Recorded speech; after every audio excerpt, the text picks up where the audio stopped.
Bonsoir à tous, merci de nous recevoir, bonsoir. Merci pour mes invités. Merci pour eux, merci pour elles. Et merci pour eux tous, merci de nous recevoir.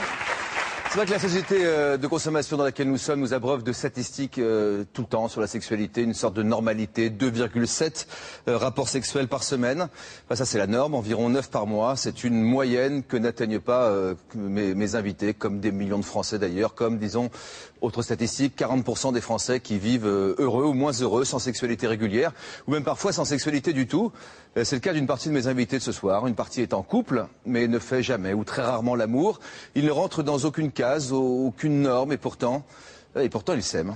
Et puis il y a ceux pour qui la vie amoureuse ne présente aucun intérêt.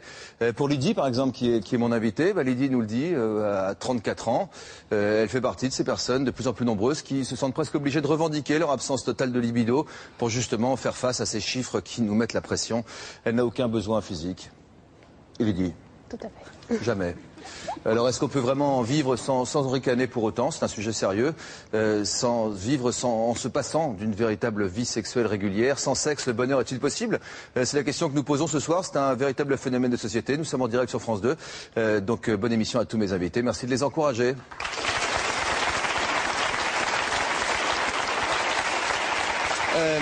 Corinne, Lydie, Christelle et Dany, bonsoir à tous les quatre. On va vous voir dans différents reportages au cours de toute cette émission qui vont nous aider à mieux comprendre un peu votre histoire. À chacune d'entre vous, votre mari a participé au reportage? Oui. Il n'est pas avec nous ce soir, non. Mais il a eu le courage d'affronter les caméras et de pouvoir parler du problème qui est le vôtre. Oui. Et madame, vous n'êtes vraiment pas la seule. Et je crois qu'il y a beaucoup d'invités ce soir qui font l'émission pour tous ceux qui nous regardent. À commencer peut-être par vous. Oui.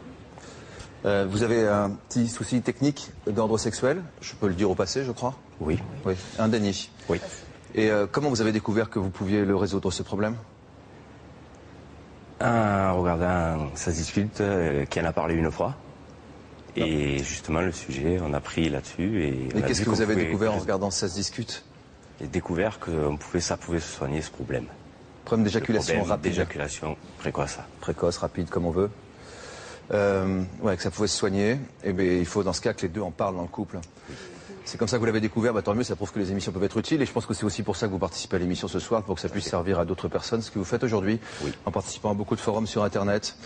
C'est bien d'accepter de lever le voile sur un sujet tabou, encore bien plus tabou que la sexualité elle-même. Regardez un aperçu des reportages que nous verrons au cours de cette émission.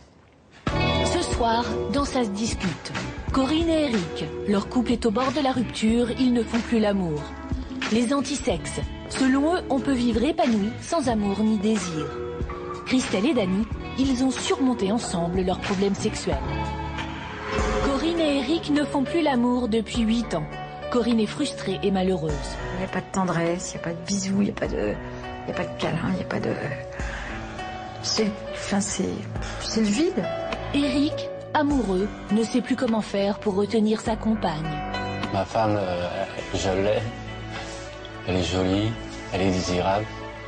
Mais sexuellement, voilà, j'ai un blocage. Le couple résistera-t-il encore longtemps à vivre sans amour physique?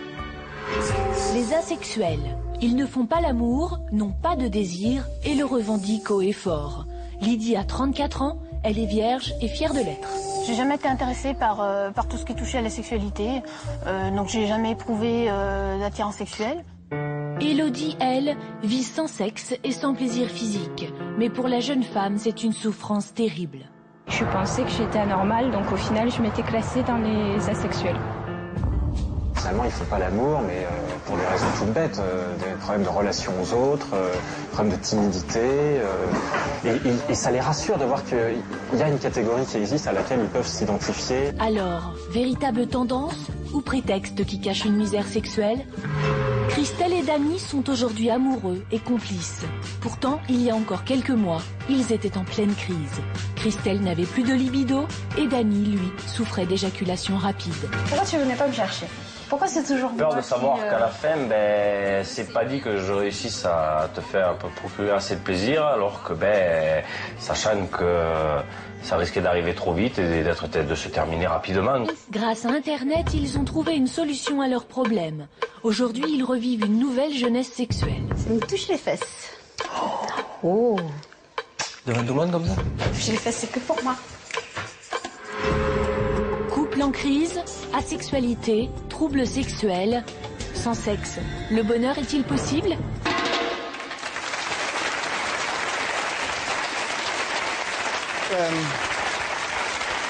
Oui, Yannick. Ça va. Tout va bien, très bien. Merci pour tous, merci pour tous ceux qui vous regardent. Comme l'émission a pu vous rendre service, j'espère qu'elle rendra service à beaucoup de gens. Anna Lucia, bonsoir. Vous êtes une très belle femme, écoutez, vraiment, je m'attendais à quelqu'un de joli, mais alors joli comme ça. Vous êtes mannequin, on peut être mannequin à tout âge. Vous êtes une maman d'un garçon qui a 13 ans aujourd'hui. Dans votre vie, vous avez été mariée 2 fois. Vous avez eu de nombreux amants, je crois que vous avez beaucoup aimé faire l'amour. Oui. Vous y avez trouvé beaucoup de plaisir. Oui. Et pourtant, il y a 5 ans, vous avez pris une décision. Vous aviez quel âge il y a 5 ans? J'ai 35. 35, vous avez 40 ans aujourd'hui. 35. Quelle décision vous avez prise?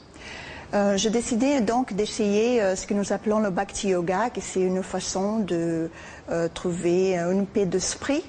Et en fait, la sexualité, c'est un peu un empêchement pour réussir à quelque chose de très spirituel. Donc, j'ai décidé de ne pas... Ah, vous avez l'air un peu mystique quand vous parlez comme ça. Mais en préparant cette émission, je me suis, enfin, je veux dire, voilà, j'ai très bien compris ce que vous voulez dire. Oui. Sans pour autant forcément y adhérer, mais je veux dire, on peut, voilà, à savoir que vous pensez que on peut vivre sans sexualité. Oui. Ça ne vous empêche pas d'avoir envie? Non. Vous avez des envies? Des fois. Oui. Et là, vous faites comme le chocolat. Il suffit de ne pas l'avoir sous les yeux. Voilà. D'accord. Oui, mais ça, c'est pas possible. Il y a des... Oui, donc il faut que vous preniez sur vous, mais vous résistez à vos envies, que vous pensez qu'on peut libérer ces énergies, avoir plus d'énergie de vie. Voilà. Bon, et que les gens qui font l'amour sont souvent très fatigués, vous nous avez dit également. Pas forcément, mais... Les hommes surtout peut-être. Oui, ça prend beaucoup d'énergie en fait. Et vous mentale et physique. Et même physique. Voilà. Claire et Sébastien sont également nos invités. Merci pour Anna Lucia, merci pour Claire et Sébastien. Bonsoir à tous les deux, bienvenue. Depuis votre 2e grossesse, hein, c'est ça, Claire, hein? Ou depuis votre première grossesse? Première grossesse. Première grossesse. Les rapports sexuels sont devenus quelque chose d'un peu embêtant pour vous. Vous avez beaucoup moins envie qu'avant. Vous aviez très envie avant, je crois. Oui, et on là, n'avait aucun souci. Ouais. Puis je suis tombée enceinte la première fois et ça a diminué. En devenant maman.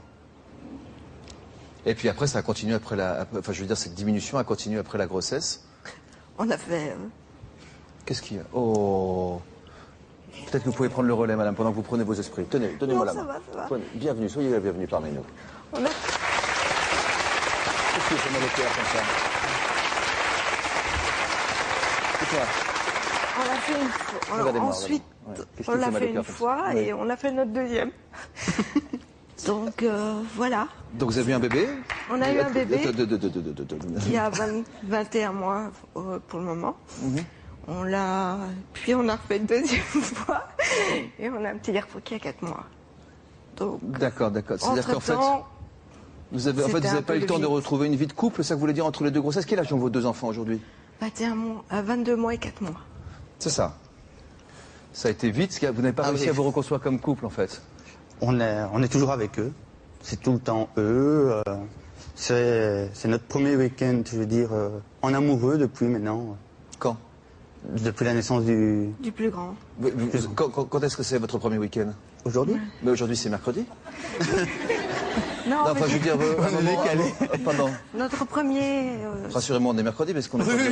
Passez-moi, peut-être que je dormais. Non, c'est bon. Première échappée belle, première fois que vous partez un petit peu. Et que vous retrouvez tous les deux. J'espère qu'on va peut-être finir un peu tard ce soir, mais vous allez passer une bonne soirée quand même. Okay. En tout cas, depuis 2 ans et demi, c'est-à-dire depuis votre première grossesse, Claire, votre libido s'est envolé. C'est-à-dire votre désir, votre envie de faire l'amour. Vous n'avez plus envie et les rapports intimes se font rares. 2 enfants en 2 ans et demi, c'est beaucoup. Mais je suis pas plus malheureuse pour ça. Vous n'êtes pas plus malheureuse pour ça. Et vous? Oh, pas du tout, non. Ah bon, écoutez. Tant mieux. Soyez les bienvenus. En tout cas, merci pour vos témoignages. Je vous demande d'accueillir